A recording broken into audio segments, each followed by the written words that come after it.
Well, earlier this week, Rachel Maddow sent a now famous tweet announcing she had President Trump's tax returns. Bit of an overstatement, it turns out. Instead, she had 2 pages of a single return from 2005. After a near endless reveal, stretching a full and breathless 20 minutes, she finally unwrapped the package. Inside was, drumroll please, not a lot.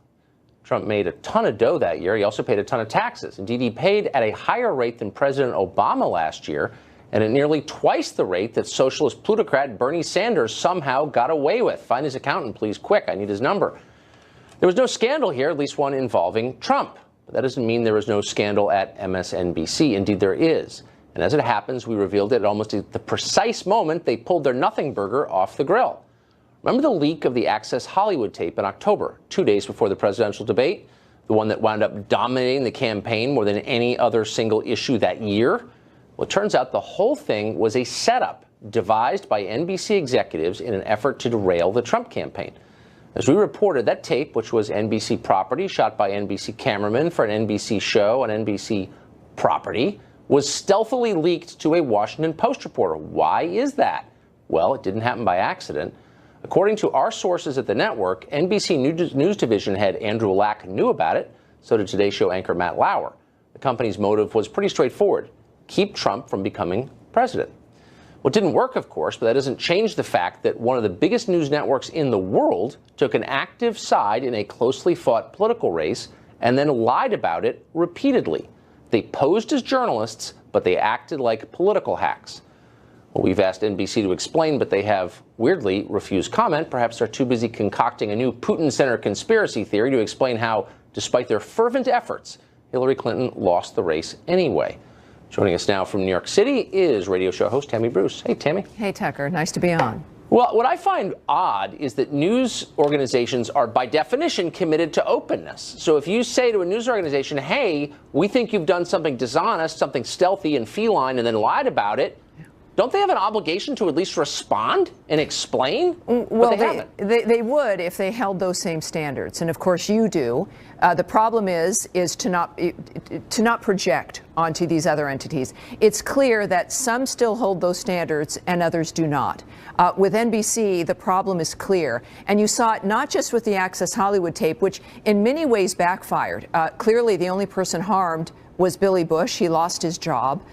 This was a dynamic where originally people thought, well, it had to have been a rogue staffer, whereas in fact, look, it was, as you mentioned, people in the NBC News division. The man, by the way, who was running the Today Show at the time, just last month was promoted to heading up NBC News in its entirety. So they seem to have liked what it was that transpired somehow.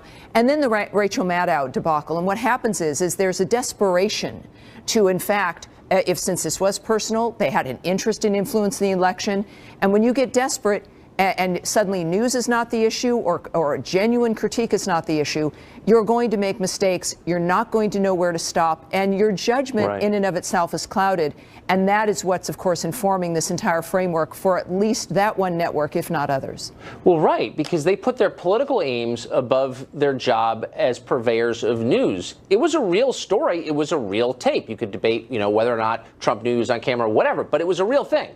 And they didn't run it on their own network. They sent it to a competitor, the Washington Post, because they wanted the outcome to be the same, and they didn't want to be tied to what was clearly a partisan act. Yes, and there was some debate even then, as I've read in some reports, that there was, California laws about taping people are different than other states, and it would have been risky, and they wanted to maybe take out Billy Bush's comments, and it got all messy, and it was just easier to move it to another friendly outlet that would, in fact, move it. This is when I was with Now and on the Left, when I was working with media, this is how it worked. If you couldn't find an outlet that would handle something first, you would get it to another outlet that then would do it, and then everyone else would pick it up from there. And this is the nature of collusion. It's been going on for quite some time. And so for NBC, and this is, of course, a message for everyone, is that you can do ultimately whatever you want. You can see your own desperation.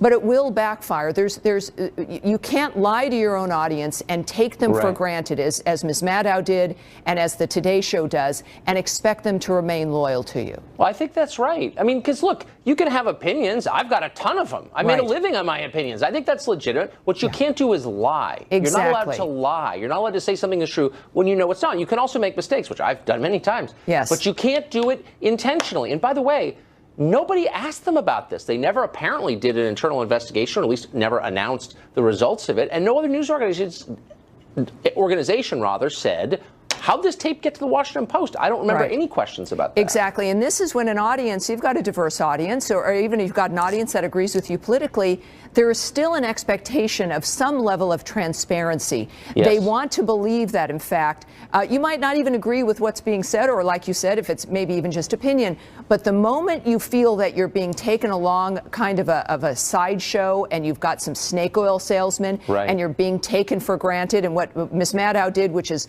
draw her audience along. The only person that was exposed that night, of course, was Rachel Maddow, and the only people that were taken advantage of that night was her audience. And for NBC as an entity, you can see it's infected every network, and I think it's probably infected the nature of their on-air talent in general. Desperation for ratings, desperation to achieve their goal.